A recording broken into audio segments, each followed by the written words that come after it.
بسم الله الرحمن الرحيم الحمد لله رب العالمين والعاقبة للمتقين ولا عدوان إلا على الظالمين وأشهد أن لا إله إلا الله وحده لا شريك له وأشهد أن محمدا عبده ورسوله أما بعد. طيب, Inch'Allah, on s'approche du mois de Ramadan, le mois béni, le mois sacré, le mois au cours duquel Allah subhanahu wa ta'ala a révélé le Coran, le mois dans lequel il y a une nuit qui est meilleure que 1000 mois, le mois durant lequel Allah subhanahu wa ta'ala a franchi beaucoup de ses serviteurs du feu de l'enfer, le mois auquel les salafs, les anciens, avaient pour habitude de se préparer à accueillir ce mois-là déjà quelques mois à l'avance. Donc nous, Inch'Allah ta'ala, nous sommes à moins d'un mois de Ramadan, et ensemble, Inch'Allah, on va voir ensemble quelques points liés à Ramadan. Bismillah. Alors, le jeûne, Allah subhanahu wa ta'ala nous dit dans Surat al-Baqarah, Ya ayyuhalladhina amanu, kutiba alaykumus siyam, kama kutiba ala alladhina min qablikum, la'allakum tattaqun. Croyants, on vous a prescrit le jeûne comme on l'a prescrit à ceux qui vous ont précédés, ainsi atteindrez-vous la piété. Alors le jeûne a été prescrit, c'est une prescription qu'Allah subhanahu wa ta'ala a également donnée à ceux qui nous ont précédés, c'est-à-dire les juifs et les chrétiens. De la même manière qu'Allah subhanahu wa ta'ala a imposé une prière aux juifs et aux chrétiens. Une prière qui est peut-être différente de la nôtre, mais il y a une prière. Il y a un jeûne qui est différent du nôtre, mais ça reste quand même un jeûne. Donc Allah subhanahu wa ta'ala a prescrit le jeûne. Et le jeûne a été légiféré à Médine en l'an 2 de l'Hégire. Mais est-ce qu'avant ça, il y avait un jeûne? La réponse, naam. Est-ce qu'avant ce jeûne-là de Ramadan, il y avait un jeûne? Oui, il y avait un jeûne. C'était le jeûne de Ashura.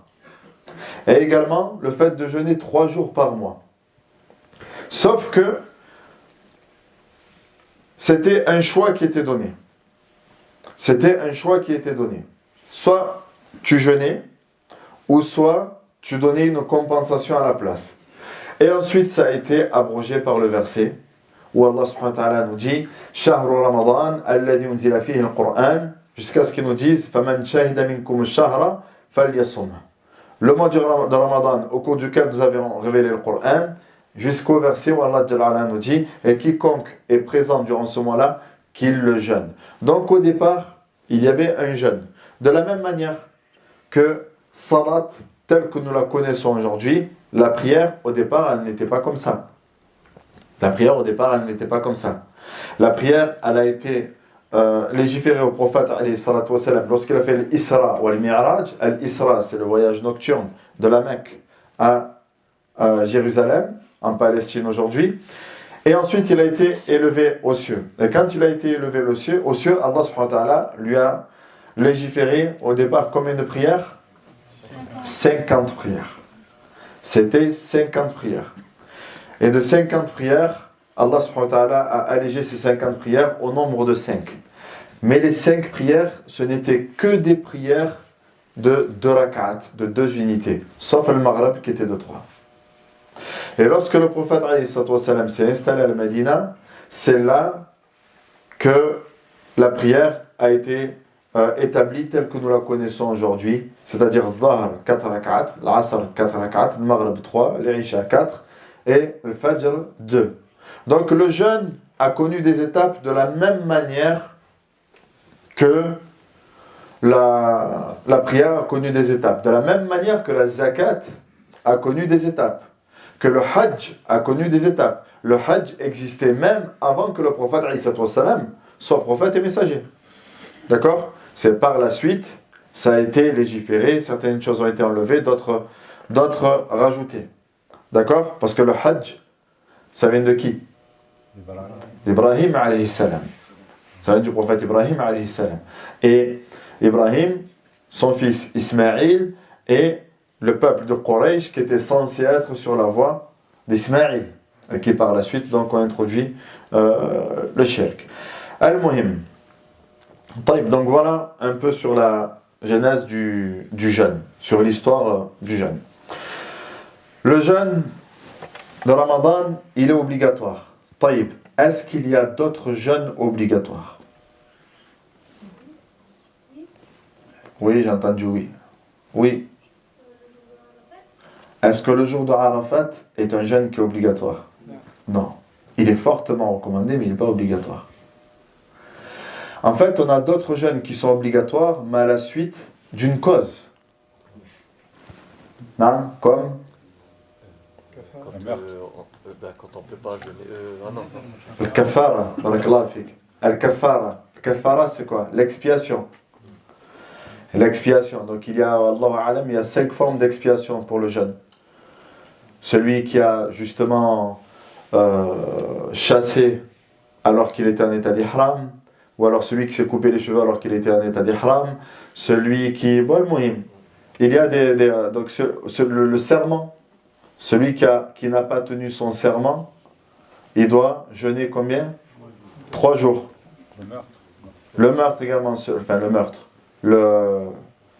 Pas un homicide, comment on dit, quelqu'un qui a tué involontairement. C'est un homicide? Un homicide, il n'y a pas une intention quand même? Quelqu'un qui a accident de voiture. C'est un homicide aussi? Taïeb. C'est vous qui êtes dans le droit, c'est pas moi. Donc, celui qui a tué involontairement, il se doit de jeûner 2 mois consécutifs. Celui qui a dit à son épouse, donc al-mudahara dhihar, que tu es comparable au dos de ma mère, donc c'était une expression que les Arabes avaient à l'époque pour dire qu'ils s'écartaient de leur femme, Allah subhanahu wa ta'ala leur a imposé également le fait de jeûner 2 mois consécutifs. 60 jours d'affilée.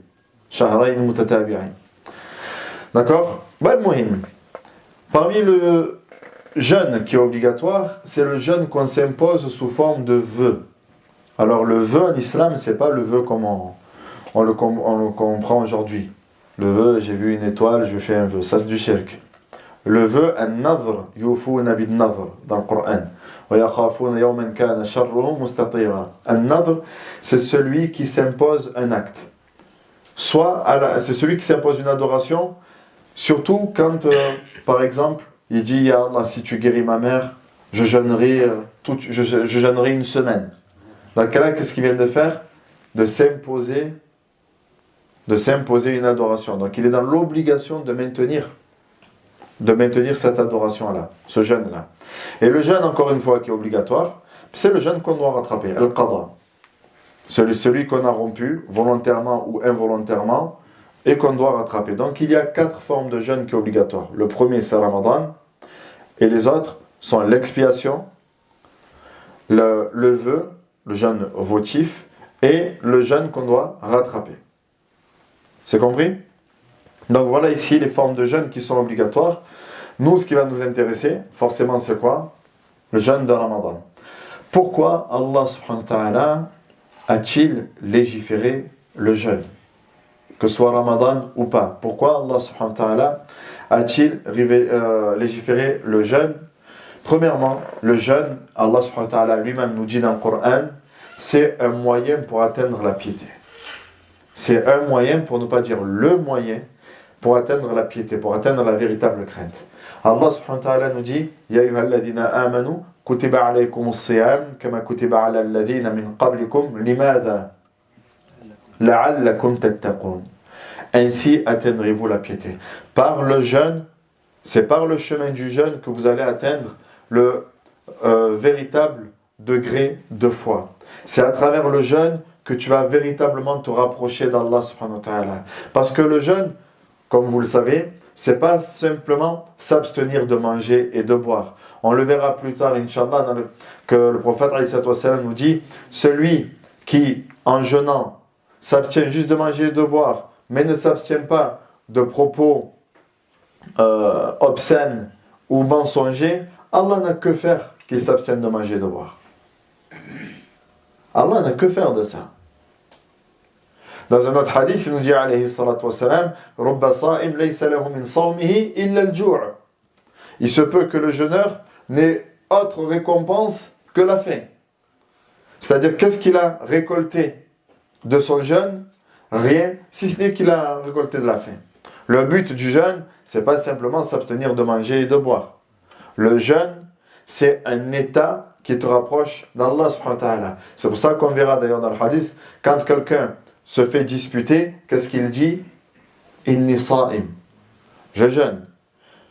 D'accord? Et des fois, nous-mêmes, on a ça. On dit, attends, je vais pas faire ça, je suis en train de jeûner, je vais... Parce que le jeûne, c'est ce qui est censé te rapprocher d'Allah subhanahu wa ta'ala. Deuxièmement, le fait de jeûner te permet de voir les bienfaits qu'Allah subhanahu wa ta'ala t'a accordés. Parce que pour nous, c'est quelque chose de normal de se dire on mange et on a à manger et voilà. Le Nabi alayhi salatu wa salam nous dit انظروا إلى من هو أسفل منكم ولا تنظروا إلى من هو فوقكم ذلك أجدر ألا تزدروا نعمة الله عليكم. Regardez celui qui a un statut inférieur au vôtre et pas celui qui a un statut supérieur au vôtre. Ça vous permettra de voir les bienfaits qu'Allah vous a accordés. Donc toi, quand tu ne manges pas, quand tu jeûnes, tu es en train de ressentir ce que ressent celui qui est dans le besoin au quotidien, de jour comme de nuit. Et toi, tu es en train de ressentir ça. Donc ça te permet de te rappeler de lui. Parce que Allah subhanahu wa ta'ala, s'il a légiféré la zakat, la sadaqa, c'est pour que tu viennes aux besoins de celui qui en a besoin. Et toi, peut-être, tu as tendance à oublier. Et le fait de jeûner, tu vas ressentir de la faim. Et cette faim-là, normalement, est censée te rappeler ceux qui ont constamment faim. Comme le froid que nous avons traversé il y a quelques semaines. C'était un froid, il a fait mal. Hein. Ce froid-là, il est censé nous rappeler qu'il y a des personnes qui, toi, quand tu vas rentrer dans ton lit sous ta couverture, et que tu vas dire, oh j'ai froid, le drap il est froid, et... Mais il y a des gens qui dorment dehors. Pourquoi tu te plais? Des gens qui dorment dehors. Donc ce froid-là, il est censé te rappeler qu'il y a des personnes qui dorment dehors, et que tu dois les aider. Le jeûne, la sagesse du jeûne, c'est ça, c'est de se mettre à la place de ceux qui en ont besoin. Également, il y a tarbiyat al-nafs, l'éducation de l'âme, wa qahru shaytan, et le fait d'avoir le dessus contre shaytan. En fait, le dessus contre ton âme et le dessus contre shaytan. Maîtriser, le fait de jeûner, c'est maîtriser son âme. Ça te permet de maîtriser ton âme. Et quand tu te maîtrises, également, shaytan, il n'a pas d'effet sur toi. Plus tu jeûnes, plus tu vas te retenir de faire le péché. Parce que tu es en état de jeûne, tu sais que tu dois faire attention. Taïb. Également, le fait de jeûner, on ne va pas évoquer toutes les bienfaits les bienfaits au niveau de la santé. Ça te permet le fait de jeûner, ça purifie ton corps. Ça purifie. Et c'est là où on voit aussi l'erreur de on jeûne en journée et le soir on se goinfre, on s'empiffre et tout ça.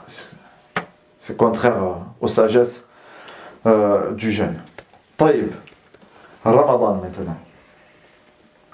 Le jeûne du mois de Ramadan, on a dit que c'est une obligation. D'après le Coran comme d'après la Sunna.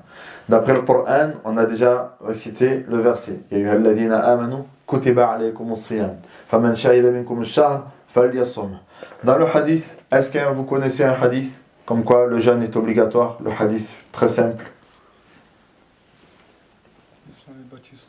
Exactement. Bunya al-islamu ala khams. Bunya al-islamu ala khams. L'islam est bâti sur 5 piliers.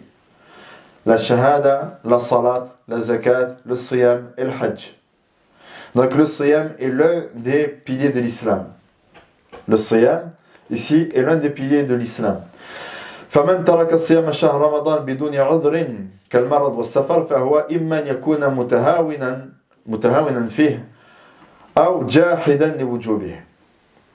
Maintenant, qu'en est-il du statut de celui qui délaisse le jeûne? Qu'en est-il du statut de celui qui délaisse le jeûne? Celui qui délaisse le jeûne sans raison valable, les raisons valables comme la maladie ou comme le voyage, celui qui délaisse le jeûne sans raison valable, il est dans l'un de ces deux cas. Soit il est négligent, ou soit il ne reconnaît pas le caractère obligatoire du jeûne. S'il ne reconnaît pas le caractère obligatoire du jeûne, c'est quoi son statut? Kafir. Il sort de l'islam. Man ankara wujub al-siyam, celui qui rejette le caractère obligatoire du jeûne, il n'est plus musulman. Comme s'il rejette le caractère, il dit que le jeûne c'est pas obligatoire, comme la prière n'est pas obligatoire, comme le hajj n'est pas obligatoire, ceux-ci sont des actes annulatifs de l'islam. D'accord? Le fait de rejeter une seule lettre du Coran annule la foi. Maintenant, celui qui dit non, je sais que le jeûne est obligatoire, mais franchement, je ne me sens pas. Je ne veux pas jeûner, ça, en plus, c'est l'été, c'est trop long, c'est trop fatigant, c'est trop. Quel est son statut? فَمَنْ تَرَكَهُ مُتَهَاوِنًا فَقَدْ عَصَى اللَّهَ وَرَسُولَهُ وَارْتَكَبَ إِثْمًا عَظِيمًا وَعَلَيْهِ الْقَضَاءُ وَالتَّوْبَةُ إِلَى اللَّهِ بِشُرُوطِهَا الْمَعْرُوفَةِ. Celui qui ne rejette pas le caractère obligatoire du jeûne, mais qui ne jeûne pas, est-ce que ça l'exclut de la sphère islamique? La réponse, non. Ça ne fait pas de lui un kafir. Il reste musulman. Quelqu'un qui a désobéi à Allah subhanahu wa ta'ala et à son prophète. Quelqu'un qui se charge d'un énorme péché. Et dites-vous bien que dès qu'on touche au pilier de l'islam, c'est pas comparable aux autres péchés. D'accord? Je ne vais pas faire de comparaison parce que j'ai eu beaucoup de problèmes avec ces comparaisons. En tout cas, vous savez que le fait de délaisser un pilier de l'islam, ce n'est pas rien. L'imam Al-Dhahabi, rahimahullah, nous dit dans son livre Les Grands Péchés que celui qui délaissait le jeûne, il doutait il doutait de son islam. Comment quelqu'un peut délaisser le jeûne? Wallahu a'lam.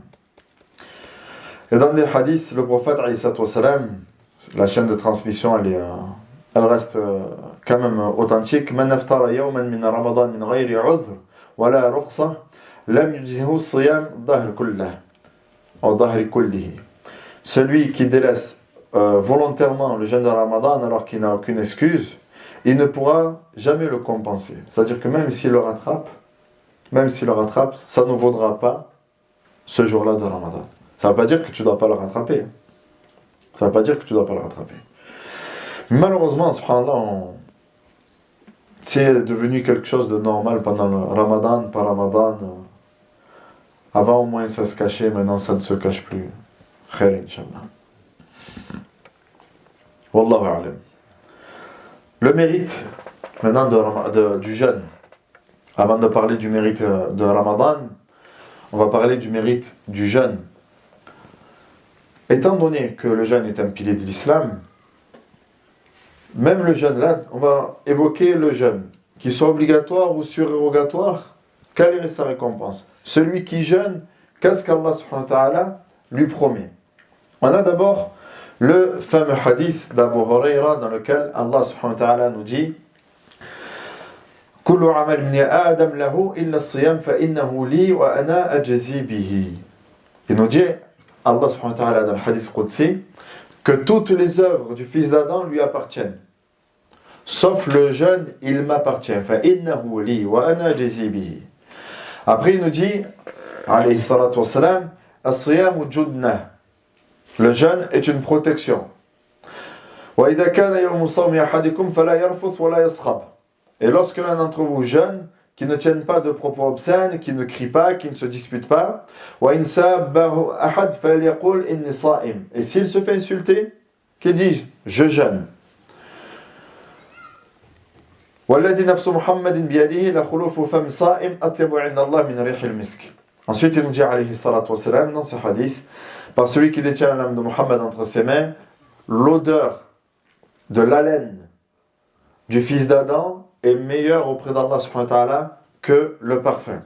وَلِصَائِمْ فَرْحَةً يَفْرَحُهُمَا إِذَا أَفْطَرَ فَرِحَ وَإِذَا لَقِيَ رَبَّهُ فَرِحَ بِصَوْمِهِ. Et celui qui jeûne aura double joie. La joie au moment de la rupture et la joie au moment de quand il va rencontrer son Seigneur. Dans ce hadith, on va passer le côté du adab, du comportement, lorsqu'on se fait insulter et ça, on le verra plus tard, Inch'Allah. Nous, ce qui va nous intéresser, c'est la récompense. Allah subhanahu wa ta'ala dit kullu amal ibn Adam lahu illa as-sawm fa innahu li wa ana jazi bihi. Il nous dit alayhi salatu wa salam, ou Allah jalla ala dans le hadith qudsi, toutes les œuvres du fils d'Adam lui appartiennent, sauf le jeûne, il m'appartient. Ça veut dire quoi ça? Vous l'avez déjà lu ce hadith. Là, c'est une question que je vous pose. Ce hadith-là, il veut dire quoi? C'est une question, n'ayez pas peur de vous tromper. Toi, tu le comprends comment, Adam? Dans le Coran, souvent on dit que quand on fait telle ou telle action, il y a telle ou telle récompense qui va être en jeu, alors que pour le jeûne, c'est pas le cas. La récompense, elle n'est pas définie. Exactement. L'une des interprétations de ce hadith, c'est que en fait, Allah subhanahu wa ta'ala a déterminé la récompense des actes de 10 à 700 fois. Sauf le jeûne, c'est l'une des récompenses dans lesquelles il n'y a pas de limite. La récompense, c'est l'une des récompenses dans lesquelles il n'y a qu'Allah Jalla qui en connaît la véritable récompense. On dit également que innahu li, Allah subhanahu wa ta'ala adafa ila nafsihi as-siyam. Allah subhanahu wa ta'ala a dit que le jeûne lui appartient. C'est comme quand on dit Baytullah, la maison d'Allah. Quand on dit la maison d'Allah, en parlant de la mosquée, on dit la maison d'Allah parce que c'est ce qui appartient à Allah Jalla ala. D'accord? Et le jeûne a ce même statut.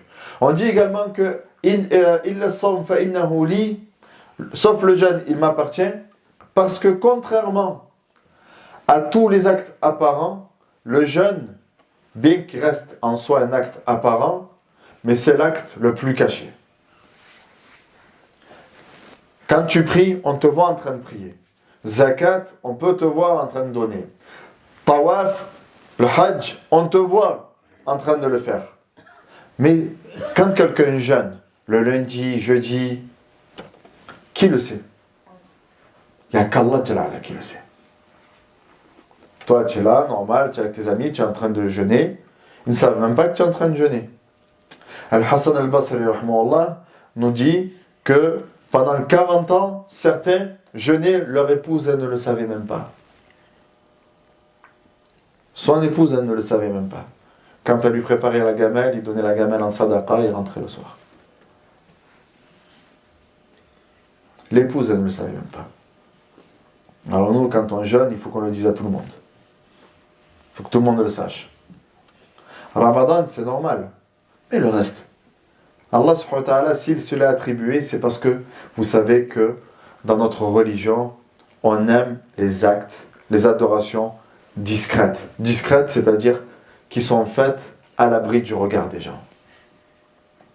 Plus ton adoration tu la caches, plus tu seras récompensé par Allah subhanahu wa ta'ala. Tu n'as rien à prouver aux gens. Tu n'as rien à prouver aux gens. Tu n'as qu'à prouver à Allah subhanahu wa ta'ala. Ne recherche pas les éloges des personnes. Recherche que les éloges d'Allah subhanahu wa ta'ala. Ce qui est intéressant, c'est que des fois, on a des hadiths où Allah subhanahu wa ta'ala, où le prophète nous parle de personnes dont on ne connaît même pas leur nom. Mais Allah leur a promis le paradis. Un homme qui est rentré dans la mosquée, le prophète a dit un homme qui est rentré, c'est un homme du paradis. Un homme qui est shahid, le prophète a dit c'est un homme du paradis. Nous, on ne le connaît même pas. Mais Allah le connaît. Jusqu'aujourd'hui, on n'a même pas leur nom. Mais Allah subhanahu wa ta'ala, il les connaît. Ça suffit. Tu es connu d'Allah, ça suffit. Surtout qu'on est à une époque où on aime la célébrité. D'accord? Et les réseaux sociaux nous poussent à ça. À avoir les vues, les combien de... Ça, c'est contraire à din, ça. Ça, c'est contraire à notre religion. Et je profite pour dire, c'est par rapport à YouTube, Insta et tout ça, tous les réseaux sociaux, c'est on se sert des réseaux sociaux pour transmettre l'islam, mais on ne se sert pas de l'islam pour devenir youtubeur. Vous voyez la différence? Non, les réseaux sociaux, c'est un moyen pour transmettre la parole d'Allah subhanahu wa ta'ala. Tu transmets, et après la transmission, elle n'incombe qu'à Allah. Par contre, on ne se sert pas de l'islam pour devenir quelqu'un. Parce que ça, yawm al-qiyamah, ça ne se pardonne pas, ça. Al-riya. Khair, Inch'Allah. Enfin, si, Allah il pardonne, mais vous avez compris le sens. Hein. C'est que là, tu t'amuses avec le feu, littéralement. Ensuite, le prophète, alayhi salatu wassalam, nous dit As-siyamu junnah. Le jeûne, c'est une protection. Et ici, le jeûne est une protection, il y a eu deux interprétations. C'est une protection contre les tentations et également une protection contre le feu de l'enfer. C'est une protection contre les tentations. Vous connaissez pas un hadith qui va dans ce sens-là? Le jeune qui va voir le prophète sallallahu alayhi wa sallam. Qui lui demande si... Ah non, il lui dit de jeûner. Non, il lui dit de jeûner. Il s'adresse à qui? Au prophète sallallahu alayhi wa sallam. Le prophète s'adresse à qui? Au jeune. À un jeune? Oui. Et ce jeune, il se plaint de quoi? Ah, d'avoir envie de... Barakallahu fik. Le hadith dans lequel le prophète s'adresse aux jeunes pour le mariage, Ya ma'shar al-shabab, man istata'a minkum al-ba'ata falyatazawwaj. Limada? Fa'innahu aghaddu lil-basar wa ahsanu lil-farj. Jeunes gens, quiconque parmi vous est en mesure de se marier, qu'il le fasse, car ça lui permettra de baisser son regard et de préserver sa chasteté. Celui qui ne peut pas se marier, qu'est-ce qu'il doit faire? Le prophète lui dit de jeûner. Pourquoi? Parce que le fait de jeûner diminue les tentations, diminue les pulsions. Alors le prophète nous dit ici dans ce hadith, le jeûne est une protection contre quoi? Contre les tentations. Le jeûne est une protection contre les tentations. Si quelqu'un sent qu'il est en train de se laisser emporter par les tentations, qu'il jeûne et qu'il multiplie le jeûne.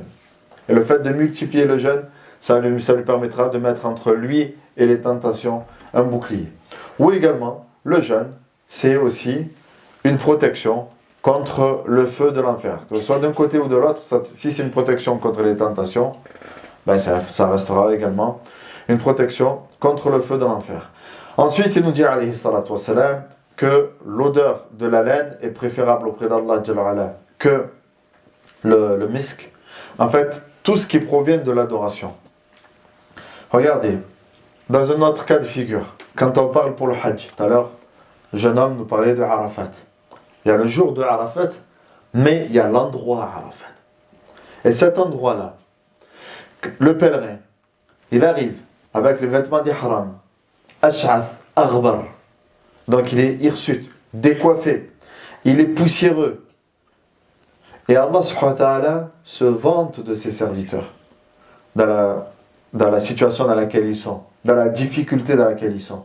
Ils sont dans une difficulté, ils supportent cette difficulté pour Allah. Et Allah subhanahu wa ta'ala dit Ushhidukum ya malaikati anni qad ghafartu lahum. Je vous prends un témoin, ô mes anges, que je leur ai tout pardonné à ceux qui sont à Arafat. Ceux qui sont présents à Arafat ce jour-là. Pareil, celui qui jeûne. Donc il va jeûner, ça va créer une mauvaise haleine. On sait très bien que quand on a l'estomac vide, ça crée une haleine. Mais cette haleine-là, qui émane de la faim, Allah subhanahu wa ta'ala n'est pas inattentif à cet effort-là. Et il te récompensera. وَلِصَائِمْ فَرْحَةً يَفْرَحُهُمَا. Et le jeûneur a deux joies. La joie au moment de la rupture. Et la joie au moment de la rupture, et les ikhwa, c'est pas le fait de se retrouver devant un festin. C'est pas ça. C'est pas ça. C'est la joie d'avoir pu jeûner, d'avoir été du nombre de ceux qui jeûnaient. Parce que c'est pas donné à tout le monde. Les gens du paradis diront quoi? وَقَالُوا الْحَمْدُ لِلَّهِ الَّذِي هَدَانَا لِهَذَا وَمَا كُنَّا لِنَهْتَدِيَ لَوْلَا أَنْ هَدَانَا اللَّهُ. Les gens du paradis diront louange à Allah qui nous a guidés vers ceci, qui nous a permis cette adoration-là. Car nous ne pourrions être guidés si ce n'est par la grâce d'Allah. Donc toi là, Allah subhanahu wa ta'ala t'a permis de jeûner. Et donc tu éprouves une joie et tu remercies Allah, tu es reconnaissant envers Allah Jalla wa Ala, d'avoir pu jeûner ce jour-là. Et forcément, ça te procure une joie. Et la deuxième joie, c'est quand? Au moment de rencontrer Allah subhanahu wa ta'ala. Parce que quand tu verras la récompense du jeûne, pour chaque jour que tu as jeûné, là, tu comprendras, tu seras content de l'effort que tu as fait. L'effort de jeûner. Le deuxième hadith sur le mérite du jeûne, Inna fil jannati baban yuqalu lahu, au paradis, il y a une porte qu'on appelle comment?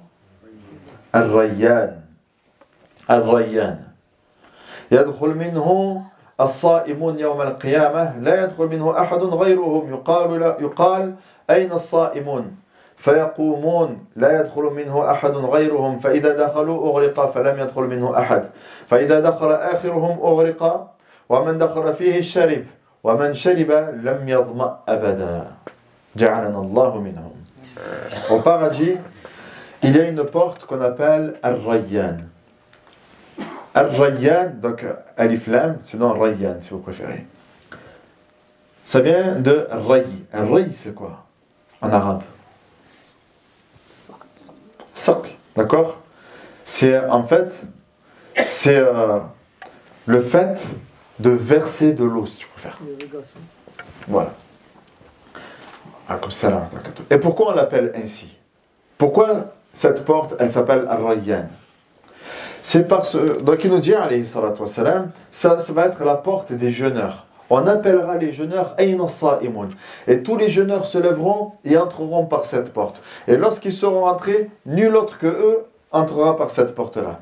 Et dans une autre version du hadith, celui qui entrera par cette porte s'abreuvera. Et celui qui s'abreuvera ne connaîtra plus jamais la soif. Donc on appelle Al-Rayyan parce que ces gens-là jeûner. Et quand on jeûne, c'est vrai, il y a la faim, mais il y a surtout la soif. Rappelez-vous, il y a encore 4-5 ans, quand le jeûne était en plein mois de juillet-août, comme c'était difficile. Que quand il fallait rompre le jeûne, tu calculais rien d'autre. Juste de l'eau glacée, de l'eau fraîche, et que tu tombais 1 litre sans réfléchir. Tellement la soif, ce n'est pas la faim. La difficulté de la soif est supérieure à la faim. Et Allah subhanahu wa ta'ala va récompenser ces personnes-là. Mais là, il y a une question que tu te poses peut-être. Cette récompense, elle est pour qui? La plupart des savants disent que cette récompense, elle n'est pas pour les jeûneurs de Ramadan. Sinon, il n'y a pas de mérite. Cette récompense, elle est pour qui? Pour ceux qui multipliaient le jeûne. Ceux qui étaient constants et réguliers dans le jeûne surérogatoire. Ceux qui jeûnaient régulièrement auront cette récompense-là. Un autre hadith, le prophète alayhi sallam nous dit As-siyam wal-Qur'an yashfa'an lil-'abdi yawm al-qiyamah. Le jeûne, de même que le Coran, intercède en faveur du serviteur au jour de la résurrection. يقول الصيام يا رب منعته الطعام والشهوات بالنهار فشفعني فيه. Le jeûne dira, donc sera incarné d'une manière qu'Allah subhanahu wa ta'ala souhaite, et le jeûne dira Ya Allah, cet homme-là, je l'ai empêché en journée d'assouvir ses désirs et de manger et de boire. Laisse-moi intercéder en sa faveur.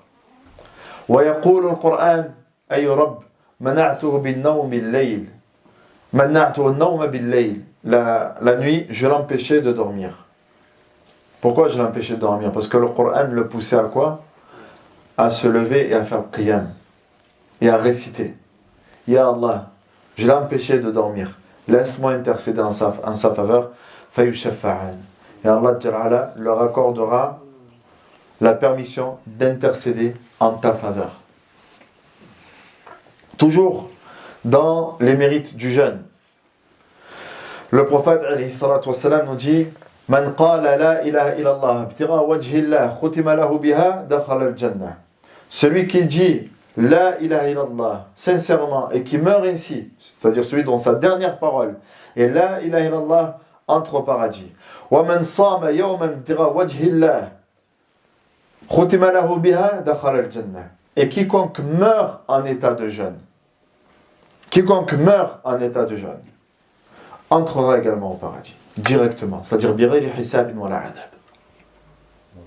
C'est l'entrée directe au paradis pour celui à qui Allah subhanahu wa ta'ala a retiré l'âme alors qu'il était en train de jeûner. Et pareil pour celui qui faisait sadaqa dans le hadith. Dans un autre hadith, toujours sur les mérites du jeûne, le prophète, un homme est venu le voir et dit « Rasulallah, murni bi'amal » qu'est-ce que tu me conseilles de faire comme bonne action? Et le prophète lui répond « Alayka bis-sawm fa innahu la adla lahu » Jeûne, multiplie le jeûne, car la récompense du jeûne n'a pas d'équivalent. Car la récompense du jeûne n'a pas d'équivalent. Dans un autre hadith, le prophète nous dit Man sama yawman fi sabilillah ba'ada Allah wajhahu 'anil nar 70 kharifa. Il nous dit alayhi salatu wassalam, quiconque jeûne un seul jour, Ramadan par Ramadan, celui qui jeûne un jour pour Allah, Allah subhanahu wa ta'ala lui écartera son visage de l'enfer d'une distance de 70 ans. Chaque jour que tu jeûnes, Allah subhanahu wa ta'ala t'écarte du feu de l'enfer. T'écarte d'une distance de l'enfer. Et vous savez qu'on en a besoin d'être écarté de l'enfer. L'enfer, si on ne peut ni l'entendre ni le voir, parce que juste voir l'enfer et entendre l'enfer en soi, c'est un châtiment. La yasma'una hasisaha. Ils n'entendent, donc Allah subhanahu wa ta'ala nous dit que concernant les gens du paradis, ils n'entendront pas l'enfer. Parce que le fait de l'entendre, l'enfer, l'entendre bouillonner, en soi, c'est un châtiment. En soi, c'est une source d'angoisse. Et Allah subhanahu wa ta'ala, pour chaque jour que tu jeûnes, il t'écarte du feu de l'enfer. Al-Muhim, donc si on doit résumer la récompense du jeûne, sans même parler de Ramadan, si on doit résumer la récompense du jeûne, on a dit que le jeûne, c'est ce qu'Allah subhanahu wa ta'ala s'est attribué, c'est-à-dire que c'est lui seul qui connaît la récompense. C'est parmi les œuvres qu'Allah aime le plus parce qu'elles sont cachées.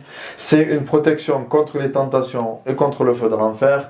C'est ce qu'Allah aime le plus à cause de la laine. La laine du jeûneur est préférable auprès d'Allah que le misk. Il y a une joie au moment de la rupture et une joie au moment de rencontrer Allah. Pour les jeûneurs, il y a une porte spéciale pour eux qui leur est réservée au paradis. Le jeûne intercède en ta faveur, Yawm al-Qiyamah. Celui qui meurt en état de jeûne, Allah subhanahu wa ta'ala lui promet le paradis directement. Allah subhanahu wa ta'ala écarte de l'enfer chaque jour une personne qui jeûne. Et d'autres disent qu'en fait, pour résumer, le jeûne, c'est semblable à quoi? À la patience. Parce que dans le jeûne, tu réunis les trois formes de patience. Quelles sont les formes de patience? Sans faire un cours sur la patience. La patience, c'est quoi? C'est patienter dans l'obéissance, c'est patienter face à l'interdiction et patienter face au décret d'Allah. Patienter dans l'obéissance, parce que n'importe quelle obéissance est accompagnée de difficultés. N'importe quelle obéissance est accompagnée de difficultés.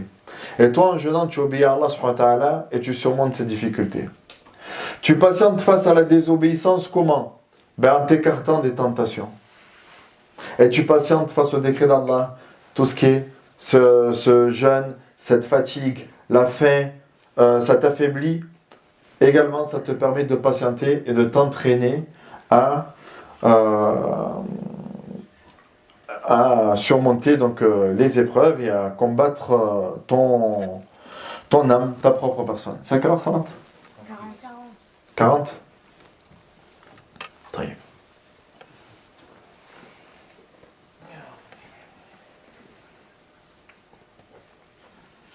Très rapidement, Inch'Allah. On voit, Inch'Allah, Fadlu Shahr Ramadan. Maintenant, le mérite du mois de Ramadan. Si ça, là, tout ce qu'on vient de voir, je suppose que ça, Inch'Allah, a motivé la plupart d'entre vous pour dire que, allez, on est dans le mois de Sha'ban, le mois que le prophète jeûnait le plus, c'était le mois de Sha'ban. On arrive là, c'est bientôt lundi. Allez, Inch'Allah, je vais essayer de faire quand même le lundi, jeudi ou autre. Il faut s'entraîner avant Ramadan. Taïb. Mais on a vu quand même la récompense du jeûne. Maintenant, c'est quoi la récompense de Ramadan? La récompense de Ramadan, c'est au-dessus. Le prophète nous dit إِذَا جَاءَ رَمَضَانَ فُتِحَتْ أَبْوَابُ الْجَنَّةِ وَغُلِّقَتْ أَبْوَابُ النَّارِ وَصُفِّدَتِ الشَّيَاطِينِ. Lorsque vient le jour de Ramadan, lorsque c'est Ramadan, il y a ce qui se passe pendant le mois de Ramadan qui ne se passe pas durant les autres mois. Il se passe quoi? C'est que Allah subhanahu wa ta'ala ouvre la porte des cieux, ouvre les portes du paradis. Toutes les portes du paradis sont ouvertes. Toutes les portes de l'enfer sont fermées. Et les shayatines sont enchaînés. Les shayatines sont enchaînés. Les portes du paradis sont ouvertes. Pourquoi? Parce qu'en fait, dans le hadith, où pendant le mois de Ramadan, c'est là où on va dire que la majorité de la Ummah se met à multiplier les bonnes actions. C'est durant ce mois-là que on va quand même revenir vers le Coran. C'est durant ce mois-là qu'on va revenir à la mosquée, qu'on va prier. C'est durant ce mois-là qu'on va faire preuve de générosité. Donc c'est un mois où il y a énormément de bonnes actions de la part de la Ummah, alors toutes les portes du paradis sont ouvertes. C'est un mois au cours duquel beaucoup font l'effort de ne pas faire de mal, de ne pas désobéir à Allah subhanahu wa ta'ala, d'essayer de travailler sur les vices qu'on a à l'intérieur de nous. Et Allah subhanahu wa ta'ala n'est pas inattentif à ça, c'est pour ça qu'il ferme toutes les portes de l'enfer. Et les shayatines sont enchaînés afin qu'il n'ait pas d'influence sur toi. Ici, les shayatines, on dit que c'est mustariq as-sam'a, ceux qui essaient d'entendre pas la révélation, mais le décret d'Allah subhanahu wa ta'ala. Ou alors on dit que c'est maradatu shayatin, c'est-à-dire les plus, comment on peut le traduire? Les chefs des shayatin. Voilà, les grosses têtes parmi les shayatin. Ce sont surtout eux qui sont enchaînés. Et ça pendant le Ramadan. Et c'est une réalité, les ikhwa. Pendant le Ramadan, on ressent quand même une sérénité, une quiétude qu'on ne ressent pas en dehors de Ramadan. Ya baghi al-khayr, aqbil, wa ya baghi al-shar, aqsir. Il est dit dans le hadith, toi qui cherches le bien, rapproche-toi, fais-le. Et toi qui recherches le mal, que ton mal soit diminué. Pendant le mois de Ramadan, également, il y a une récompense, c'est le pardon des péchés. Il nous dit, alayhi salatu wassalam, Man sama Ramadan, imanan,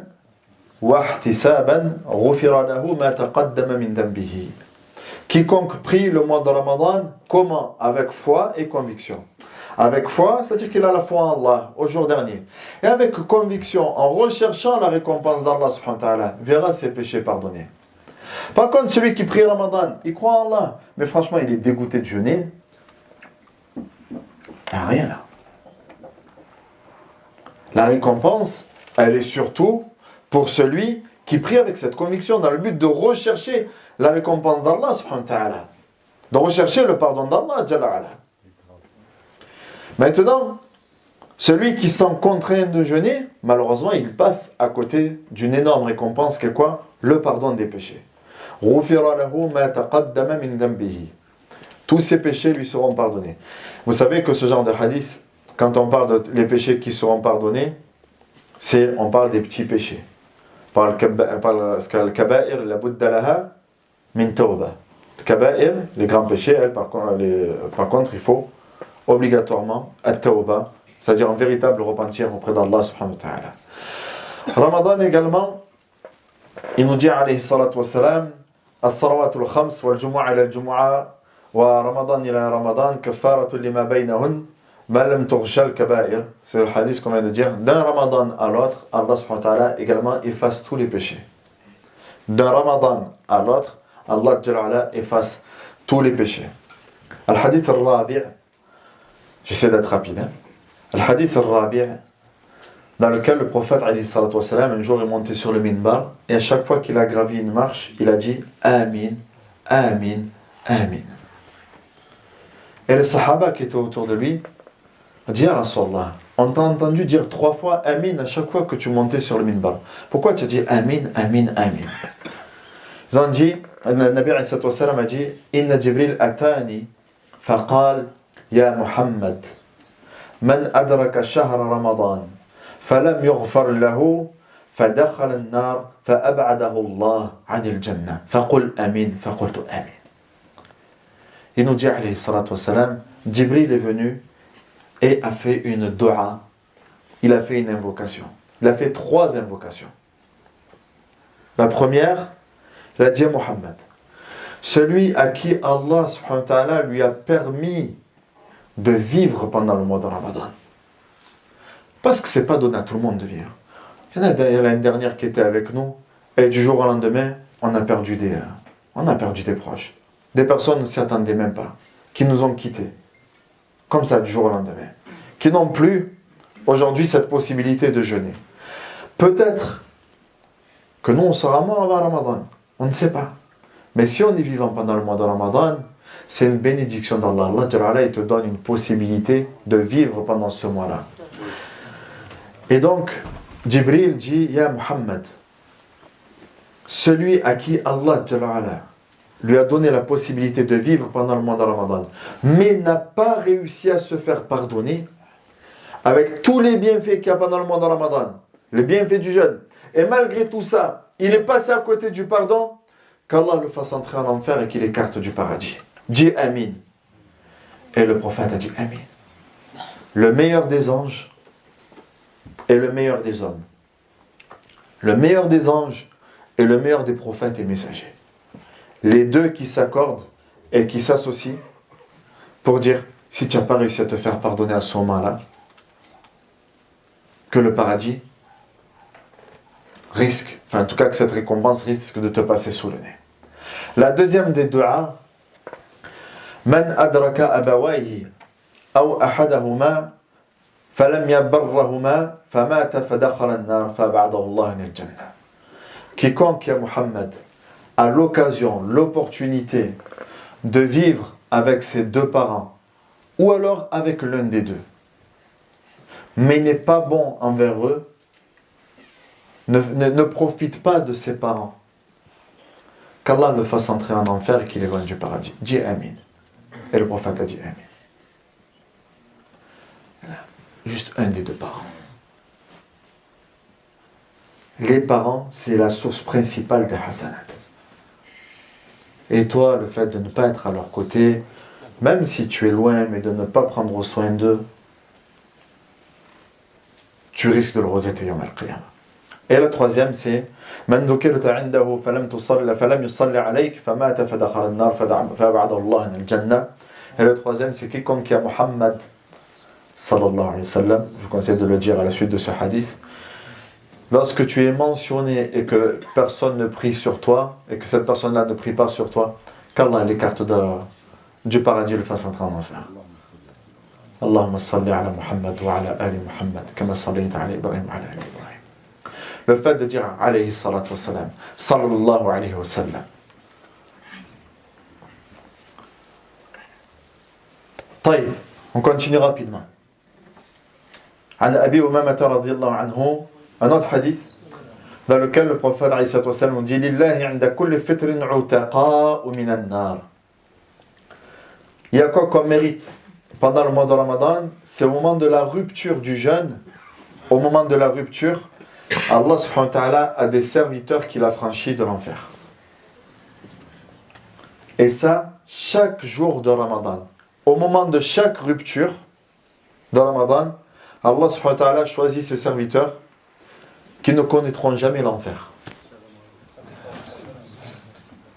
C'est pour ça que pendant Ramadan, au moment de la rupture, la dua, on demande à Allah Azza wa Jal an yu'tiqa riqabana min an-nar. Pendant le mois de Ramadan, il y a donc Inna lillahi tabaraka wa ta'ala 'utaqa fi kulli yawmin wa layla. وإن لكل مسلم في كل يوم وليلة دعوة مستجابة. Donc dans ce hadith-là, Allah Azza wa Jal a franchi de ses serviteurs de l'enfer 2 jours comme 2 nuits. Et également, chaque jour de Ramadan, chaque musulman a une dua qui est exaucée. Chaque jour de Ramadan, chaque musulman a une dua qui est exaucée. Et ça, c'est pendant le mois de Ramadan. Toujours parmi les mérites de Ramadan, un homme est venu voir le prophète, il a dit, Ya Rasulallah, أرأيت إن شهدت أن لا إله إلا الله وأنك رسول الله وصليت صلوات الخمس وأديت الزكاة وصمت رمضان وقمته فممن أنا قال أنت من الصديقين والشهداء. Dans un hadith, un homme est venu voir le prophète et a dit Ya Rasulallah, et ça abshir. Écoute ce hadith-là, on espère d'être parmi eux. Le prophète, un homme est venu le voir, lui dit Ya Rasulallah, vois-tu si j'atteste qu'il n'y a point de divinité, qu'il n'y a pas de divinité légitime si ce n'est Allah, et que Muhammad est le messager d'Allah, et que tu es le messager d'Allah, que je prie mes 5 prières, je m'acquitte de la zakat, je jeûne le mois de Ramadan et je le prie avec le tarawih, quelle sera ma récompense? Le prophète lui a dit, tu seras ressuscité avec les véridiques et les martyrs. Si tu t'en tiens à ça, tu arrives à t'en tenir à ça, et tu es sérieux dans ça, tu seras ressuscité avec les véridiques et les martyrs. Et on termine très rapidement, mais ça sera un dars entier, Inch'Allah. Pendant le mois de Ramadan, il y a quoi? Laylat al-Qadr. Il y a Laylat al-Qadr. Et Laylat al-Qadr, c'est vraiment la nuit de l'année à ne pas rater. فالله عز وجل نسأل أن يبلغنا شهر رمضان. On demande à Allah subhanahu wa ta'ala de nous accorder de vivre jusqu'au mois de Ramadan. وأن يتقبل منا صيامنا وقيامنا